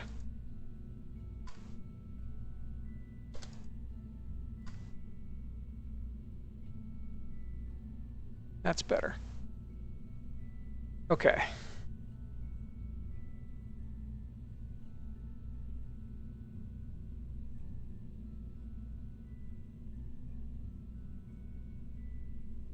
Hilarious.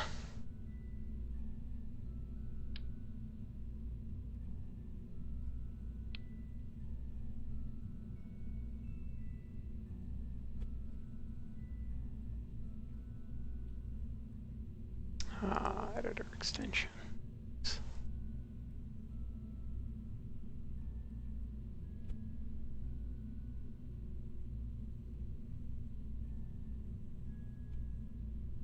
Okay.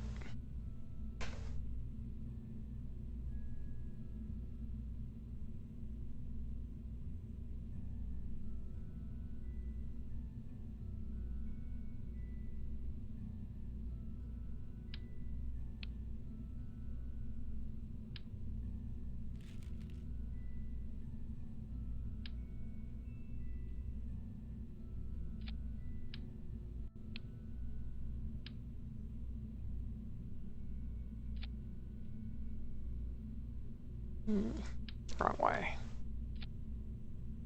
There we go. And yeah, we want the short one.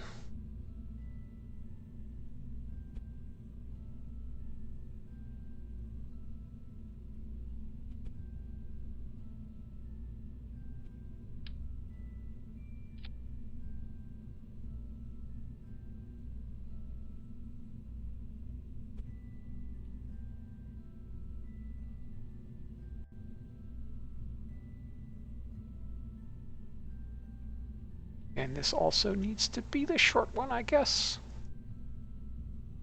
Or not. That's annoying.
Wait a minute. This is the wrong way around. There. Okay.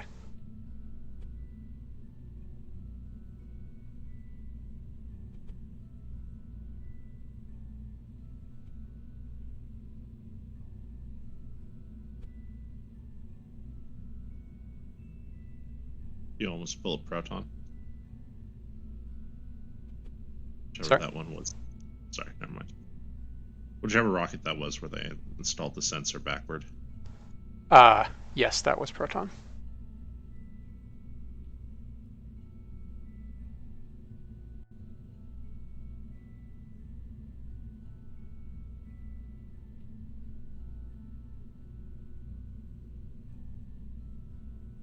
Yeah, quality control was not Russian space program strength.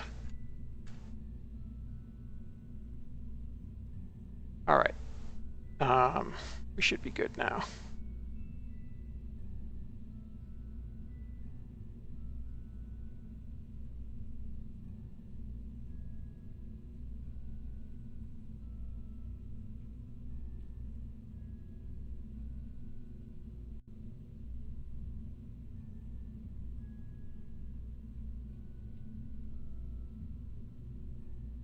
Okay. We lost some efficiency, but not a ton.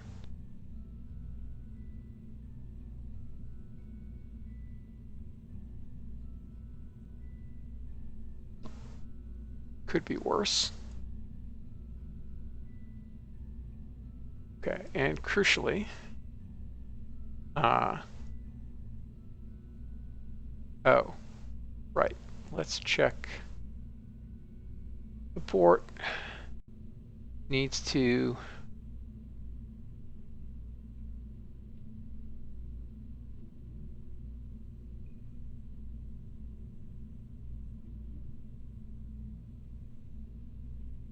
turn off Ascent Autopilot.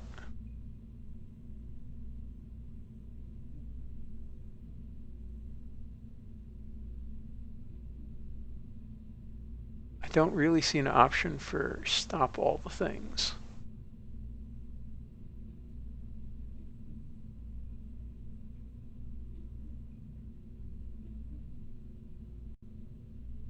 So, no.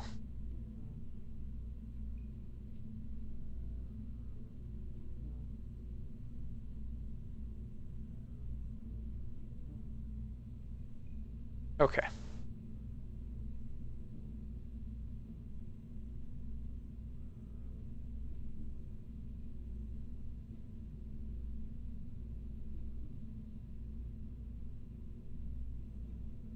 Can I get away with a little less lead ballast here? Oh.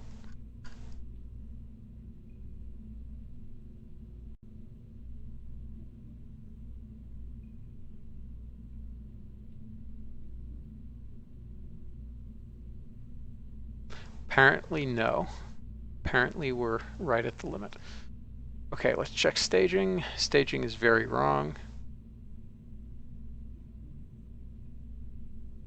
Okay, that goes there. That's correct. Then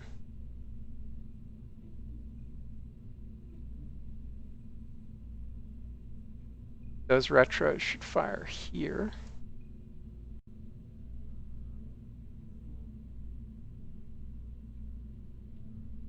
Yeah, okay. Now we're good.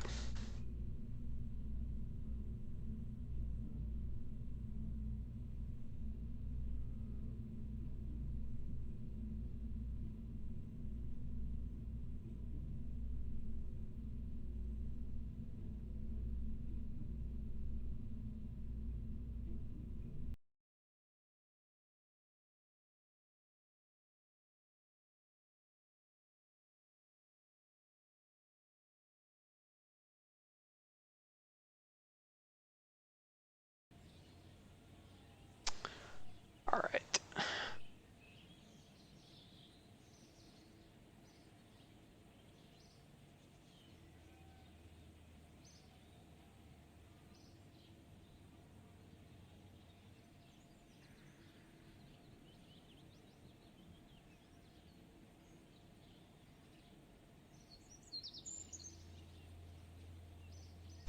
Okay, so we're going to fly Ronnie Hoffman a few last times before we can start building Gemini.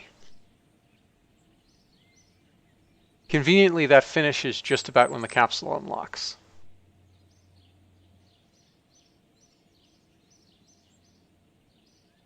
Yep, 1 day early. It'll actually finish a little earlier as we build up efficiency. That's cool. Okay, that's. Guess I have more science now, so let's purchase some more nodes.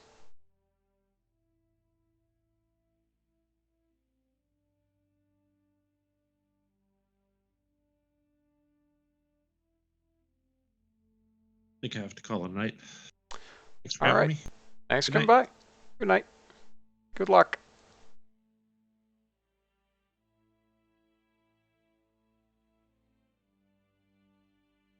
Right.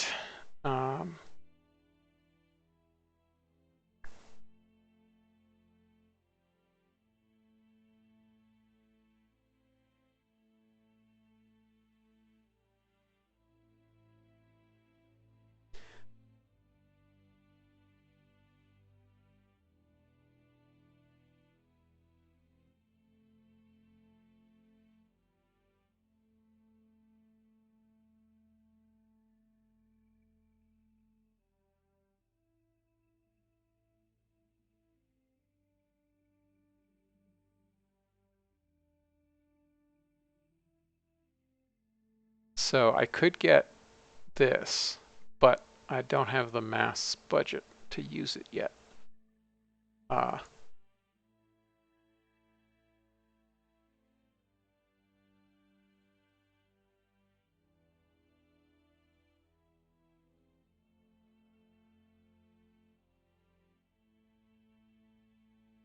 This does me some good, but not very much compared to the AJ7s.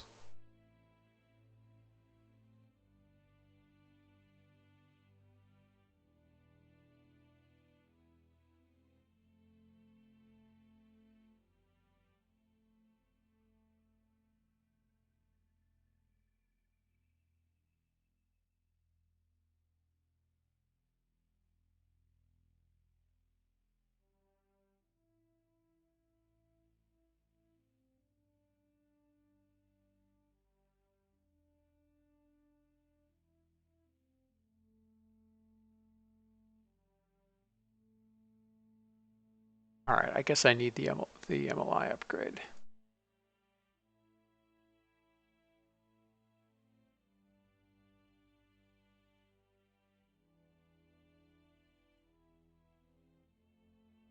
And this gives me real good solars. And better comms and all things. Okay.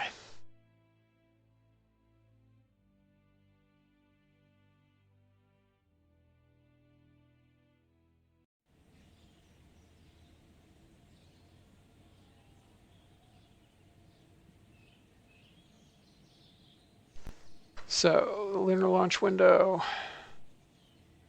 All right. September 22nd, 1442 UTC.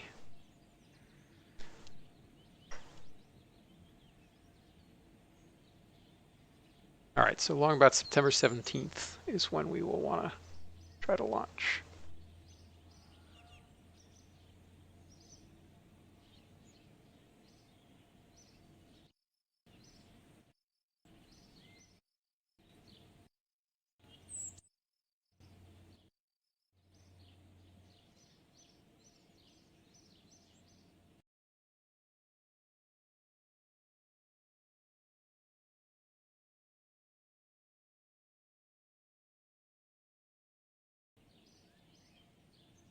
Here we go.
Okay. It's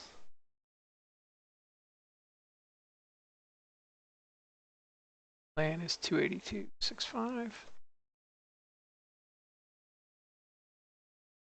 All right, so we'll warp past and then launch to that land.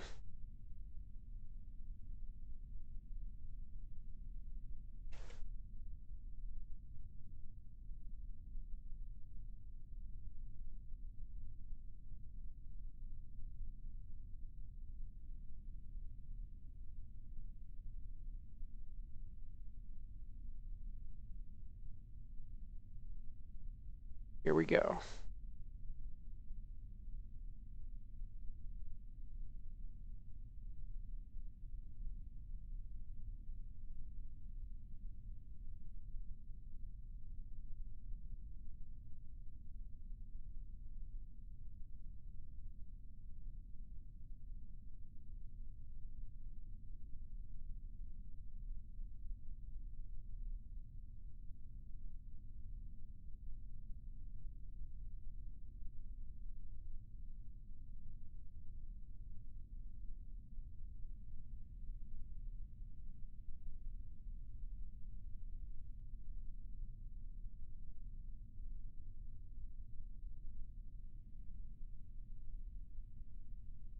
Wait, what?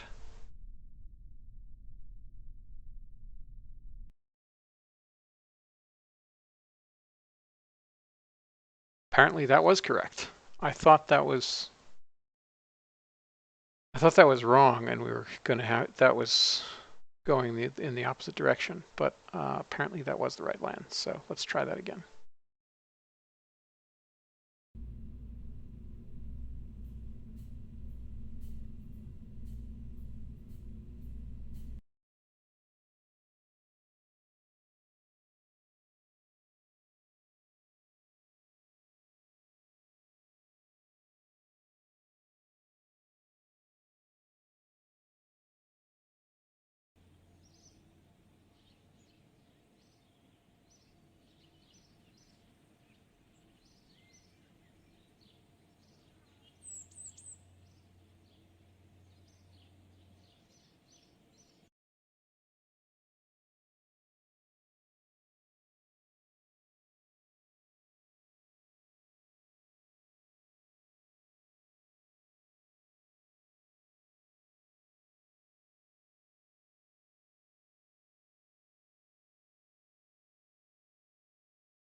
I'm using the LR87 AJ5 Caro, the speculative Carolox version of the Dash 5.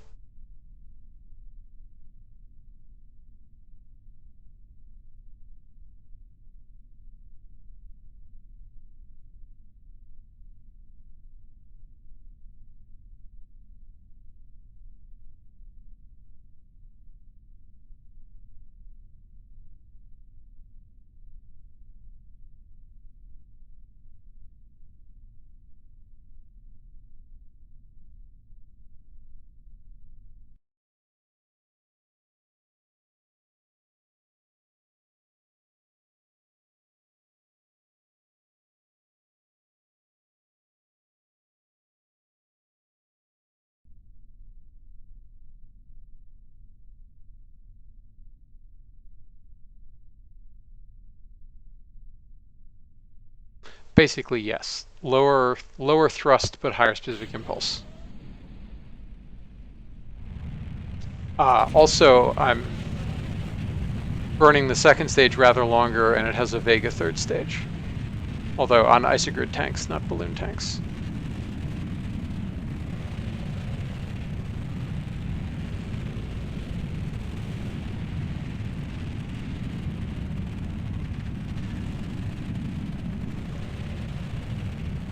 But yes, this is broadly speaking Titan II.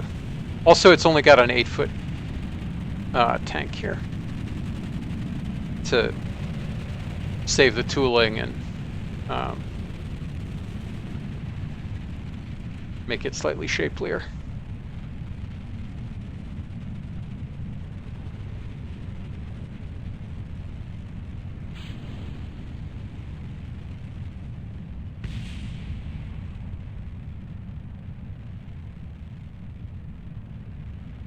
But yes, this is boosted Titan II Vega.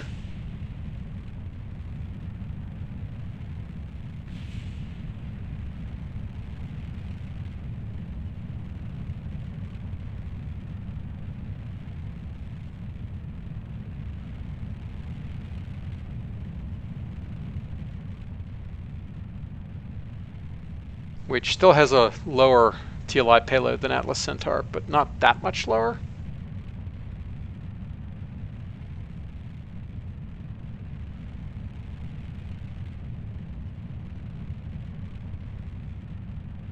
Although we are like about 160 tons on the pad compared to Atlas Centaur being what, like 120, 125.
That seems very wrong. Because you should be getting like about 1.2 tons TLI for the launch vehicle you're describing. And I'm getting definitely less than Atlas Centaur. We'll see when I decouple the lunar payload, but my guess is it's about 800 kilograms.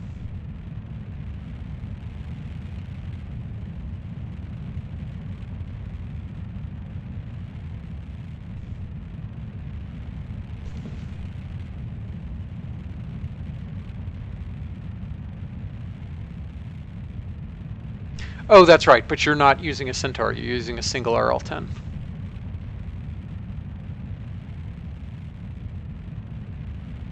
So yeah, that checks out broadly.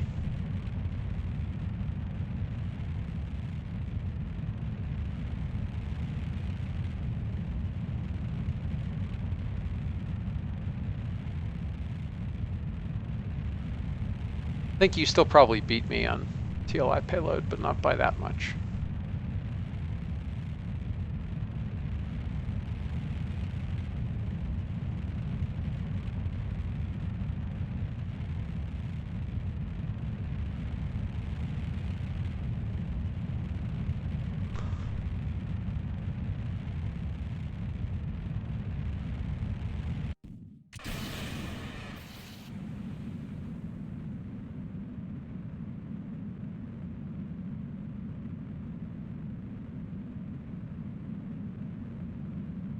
If you've got plenty of margin, then your master TLI is actually higher than that. I'm talking about like your maximum possible master TLI.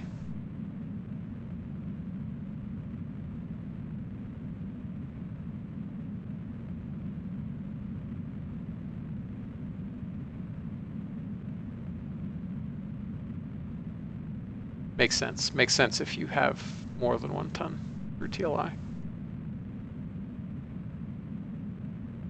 Imagine what you could do with 2 RL-10s.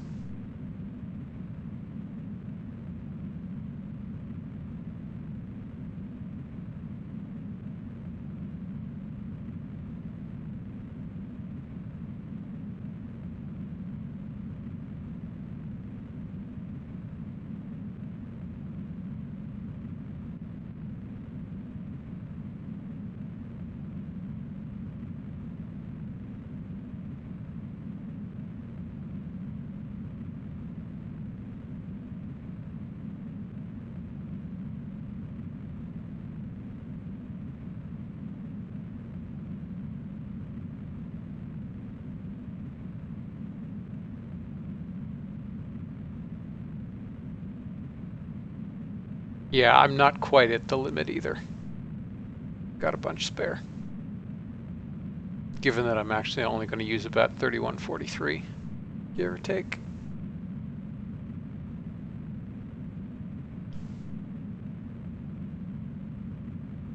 I'm still going to orient for minimize boil off during coast though.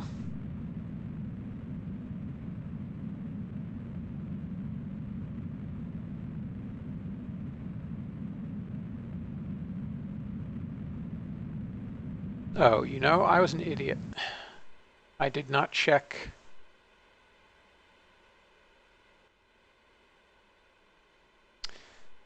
Yeah. Dumb the dumb dumb. Need to go at the next lunar window. Because I don't particularly want to land on the dark side of the moon. But apparently that's what we're going to do. Good thing parallax makes it bright.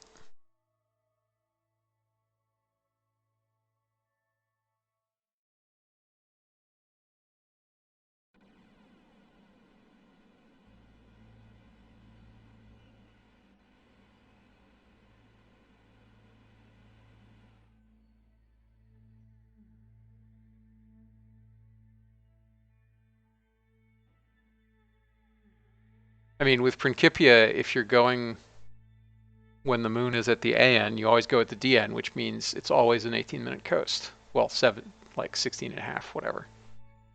It's always precisely a quarter of your orbit if you're going to a minimum inclination orbit. I'm going for slightly higher inclination, so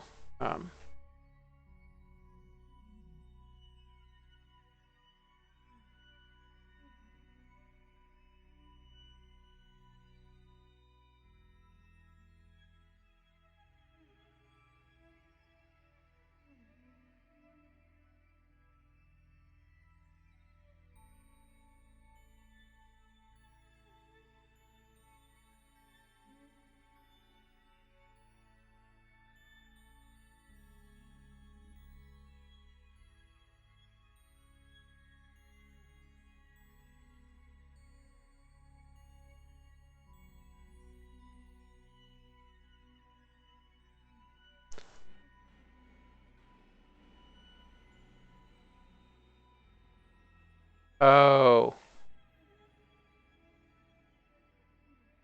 oh, no, I'm dumb. Actually, in an hour, give or take, because I'm going at the other node.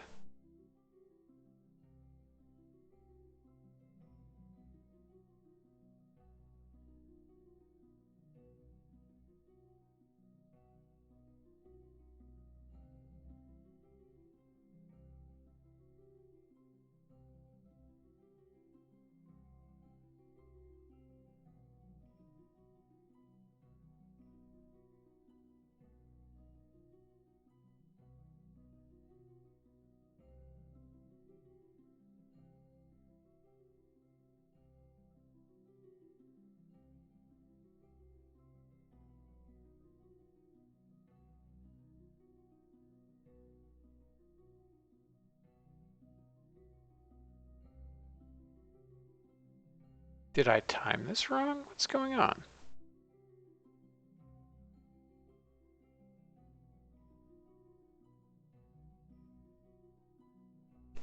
It is the 18th of September. It is slightly over 4 days before 18th of September. Oh, shoot, I'm looking in 60. I was looking at 64. Oh, God.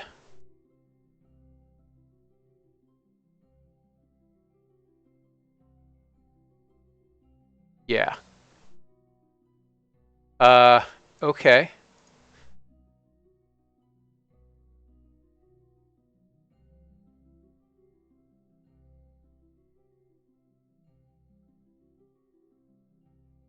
That's very, very wrong. Yeah, I was looking at 64. Shoot, I really should have launched earlier. So we'll have to go to the October window.